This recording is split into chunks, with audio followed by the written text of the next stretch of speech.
This webinar today is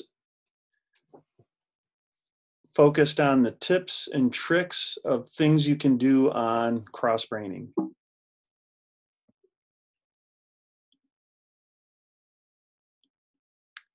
One of the first things that I'd like to share with you, and we got this idea from a current user, was we found out that they were using the same lesson over and over and over again and not creating any new lessons.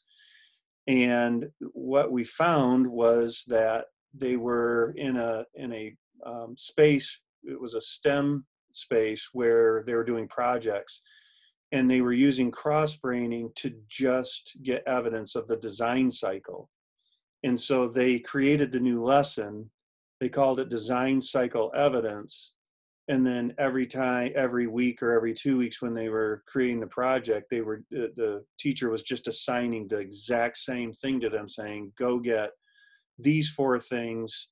And you'll see in here, I've redone it because that's how I was using it actually in my STEM environment. Was I just told them, regardless of what we're working on, I want to see that you have a plan. I want to see that you're building or performing that plan. I want to see an iteration, or I want to see the final product. So I just called it a project template, and it could be called the design cycle. And I gave them the same summary. And I also, sometimes I would update or edit the key terms if I was trying to focus a little bit more on another learning target. But I wanted them to always talk about the collaboration I want them to focus on what type of collaboration they're having with their groups or other groups in any project. I wanted to always see evidence. I always want to see an iteration and have them contextualize that. And I always wanted to see what challenges they faced. And then we also wanted them to talk about engineering in each of our projects and design itself. So they just went through the same lesson template each time. So in this one, they were building a propelled boat with a 3D printer. So whether I asked them, go build a helmet, or go make a boat, or go make a parachute, they just went through those same phases each time. So you can use one lesson over and over, and then when it splices together, it looks like this. Our STEM challenge is to build a boat powered by a paddle using a 2-liter bottle, rubber bands, and wood sticks. This is our plan. We are attaching a GoPro camera to the top of our boat to get footage. We need a keel to keep the boat stabilized. We 3D printed our paddle. We experimented with the paddle boat to test its buoyancy. The paddle forces the water back, and the motion sends the boat forward. Our paddle boat was moved forward when the rubber band's stored potential energy was converted into kinetic energy and spins the paddle.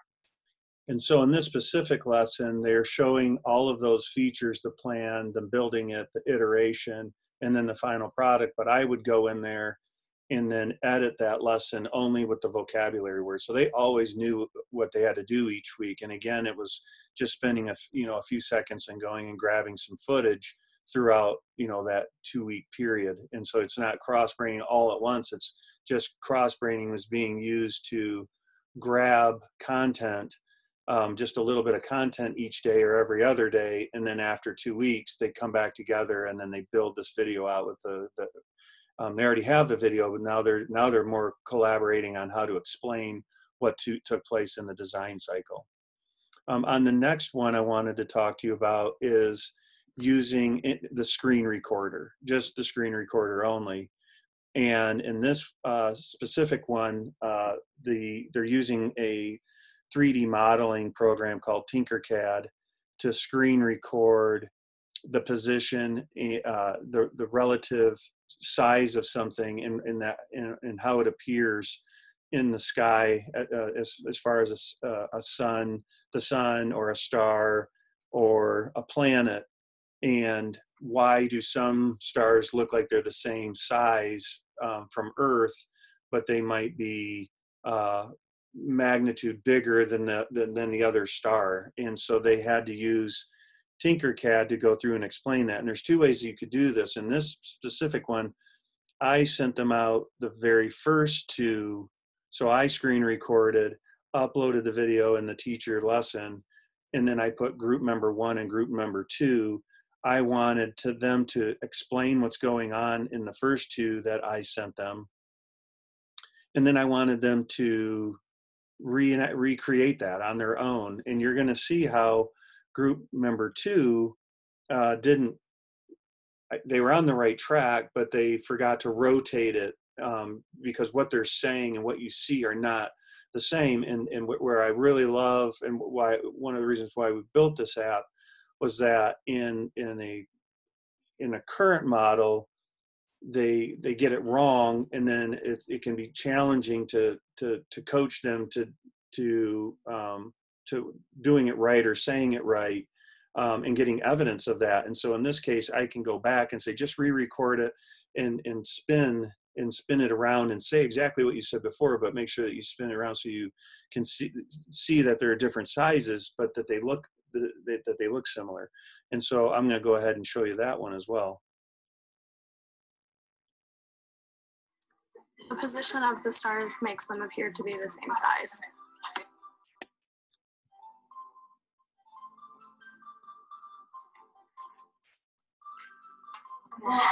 Even though these stars appear to be the same size, you can see that some are larger than others.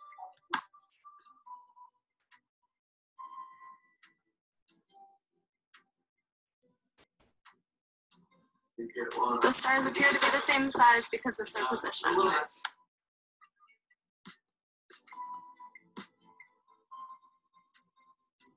The stars are different sizes, despite the fact that they look the same from a distance. And so in that last sentence, the group member 2,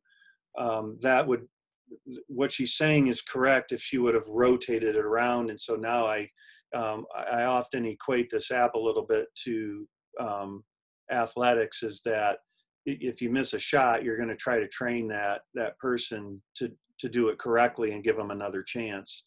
And so this gives them another chance to just move it around and be correct. The next one I want to show you is using augmented reality. If you have an iPad or any type of, you can use your phone. If you can do augmented reality with merge cubes, you can do them with just augmented reality apps. And what you can do is you can record on your phone what you're actually seeing, and then you can upload that into the platform and have kids explain what it is that's going on in that augmented reality. And so here's one where they stitched the teachers stitched a number of different augmented reality things together, let the kids experiment with augmented reality, whether it's the goggles or however you want to do it, but then to screen record that or to record that on the device, and then to contextualize what's going on. Let me back up one and click the right button. The Merge Cube is a holographic toy that allows users to physically hold and interact with 3D objects using augmented reality AR technology. Our class is studying the Earth, Moon, and Sun. The Earth is 1/1,000,000th the size of the Sun. The Merge Cube allows us to learn about all of the planets. Let's learn about Mars.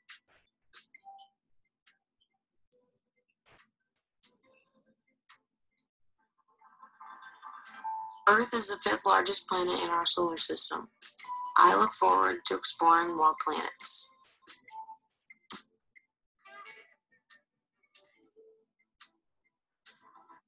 And so now you can introduce augmented reality, which is a lot of fun for the students, but now you can have them actually speak about it and explain what's going on instead of them just looking at it. And this gives it that step of going from what they were doing to now being able to explain what was going on in the augmented reality and try to address some of the standards that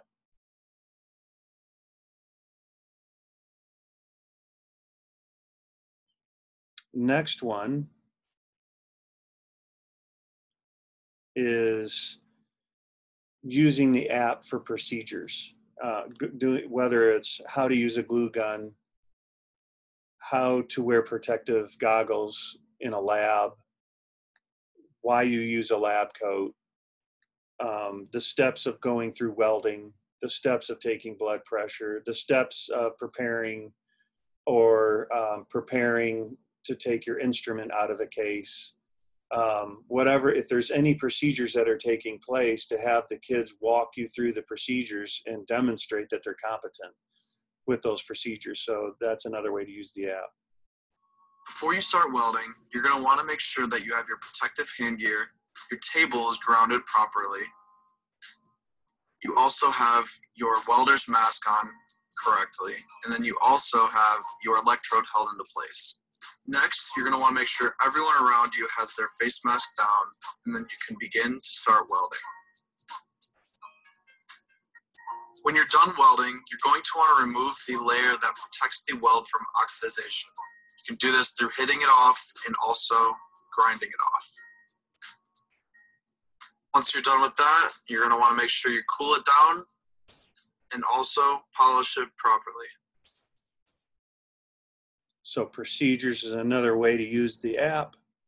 And now I'm going to talk about explaining what's going on in a paper. So this is a persuasive paper, and using the screen record, what you can do is assign to your students to highlight certain things in Google Docs and have them go and explain why they did what they did. So in this example is highlight your thesis statement and then go explain why you think that is the best thesis statement, or why you think that's the best thesis statement for that essay, or to defend it, or it's the best opening. But for them to be able to, again, contextualize the things that they're presenting to you, and to explain why they're doing what they're doing. And in this next one, it can be as simple as, go and highlight your transition words and explain to me why you think some of them are great. Now, not every transition word needs to be great, but there are some that can be strategically placed that add flavor, or that add a visual to the learner, and then it gives them the opportunity to explain why they picked that. And so this is using the screen record and just scrolling through and pointing out why they did what they did. So that's another use. And then this next one, I'm going to show you a video of what took place in this one. Was a science experiment. It could be anything that you're doing in your class, and the teacher's just going around and recording those. Again, those. Let me take a step back. When we're thinking, how can we get this content to the student? That we're all the standards. How do we get this, align the standards with the content, with the project, or with the end goal of them absorbing this and absorbing the information and knowing what, and then hopefully the goal is for them to take the what and then know how to go do something with it. And so whatever you're doing, whether it's music, art, or language arts, whatever, where I think the app really can help out is it can break that journey into chunks and let them really just focus on the specific chunks. And so in this case, it's a science experiment, but they're specifically going to focus on certain chunks. The kids go out into the classroom and do this experiment, and the teacher's recording different chunks and then uploading it. And then the following day, when they come walking into the classroom for their next assignment, this is being used as review, and it's already sitting there in the app, and the teacher can do one of two things. They can actually even write out the narration for them and send it to them, and I'll talk about that in a moment. But this is the video that was spliced, and every kid had the exact same footage, and but it's more of a review and having them one more time walking through it and then saying it. We'll use magnets, water dropper, plastic paper, and straw to make a molecule model. When two or more atoms bond together, it is called a molecule. Water molecules bond like magnets. They are attracted by negative and positive poles. Cohesion is what makes molecules stick together. The water moves around together, and when they touch, they combine. You can even blow them and they stay together. There are more molecules in this drop of water than there are stars in the observable universe. They are really small, but they are there.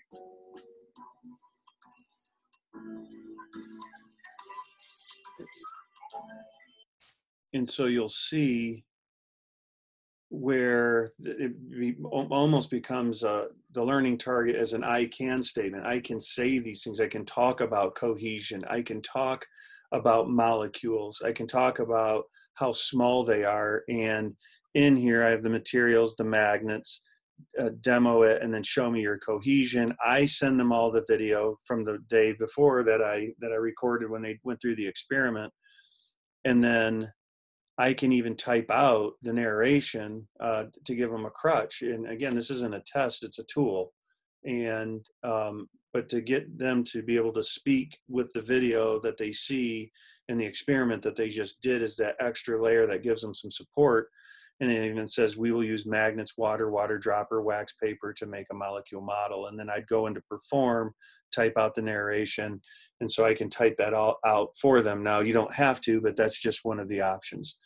So that's that brings us to a close tonight for our tips and tricks on CrossBraining. And please reach out to us if you have any questions or if you have any other cool ways that you're using CrossBraining in your classroom that we haven't come up with. So thank you very much.